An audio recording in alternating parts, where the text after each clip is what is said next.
नाज़रीन, आज हम आपको ले जाएंगे एक ऐसे पुरस्कार झील की जानिब जो सदियों से लोगों की तवज्जो का मरकज रहा है।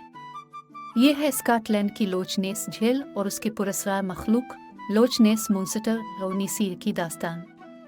लोच नेस झील, जो स्कॉटलैंड के शुमाली हिस्से में वाक़ है, तकरीबन 23 मील लंबी और 1 मील चौड़ी है। इस झील की गहराई तकरीबन 755 फुट तक पहुंचती है और ये झील अपनी पुरस्कार मखलूक ऊनीसी की वजह से मशहूर है। लोच नेस मुंस्टर की कहानियाँ पहली बार 6वीं सदी ईस्वी में सुनने में आईं, जब सेनेट कोलंबा ने एक बड़ी मखलूक को झील में देखा। लेकिन 1933 में जॉर्ज स्पाइसर और उनकी बीवी ने इस मखलूक को झील के करीब सड़क पर देखा, जिसके बाद नीसी की दास्तानें दुनिया भर में मशहूर हो गई। लोच नेस मुंस्टर के बारे में कई नज़रियात पेश किए गए हैं।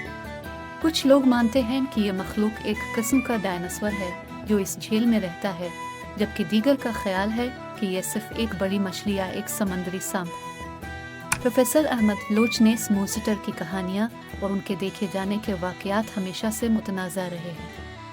कुछ माहिरीन का मानना है कि यह वाकई कोई कदीम मखलूक हो सकती है, जबकि दीगर का ख्याल है कि यह सिर्फ एक बड़ा झूठ और गलत फहमी है।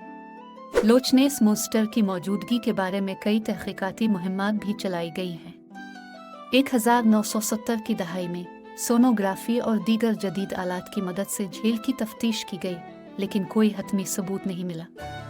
डॉक्टर सारा, हमने जदीद आलात की मदद से लोच नेस झील की तफ्तीश की, लेकिन हमें कोई हतमी सबूत नहीं मिला कि यहाँ वाकई कोई मुंस्टर है। यह पुरस्कारियत अभी तक बरकरार है। लोच नेस मुंस्टर की कहानियाँ स्कॉटलैंड की सियाहत में भी अहम किरदार अदा करती हैं। हर साल हज़ारों सयाह इस झील को देखने आते हैं और नीसी को देखने की कोशिश करते हैं। क्या वाकई लोच नेस मुंस्टर मौजूद है? क्या ये एक कदीम मखलूक है या सिर्फ एक बड़ा झूठ? ये सवालात शायद कभी भी मुकम्मल तौर पर हल ना हो सके, लेकिन नीसी की पुरस्कारियत हमेशा हमारे दिलों में जिंदा रहेगी। नाजरीन, ये थी लोच नेस मुंस्टर की पुरस्कार दास्तान। हमें उम्मीद है कि आपको ये वीडियो पसंद आई होगी। अगर आपको हमारी वीडियोस पसंद आएं तो हमारी चैनल को सब्सक्राइब करें और बेल आइकन दबाएं ताकि आपको हमारी नई वीडियोस की इत्तलात मिलती रहे।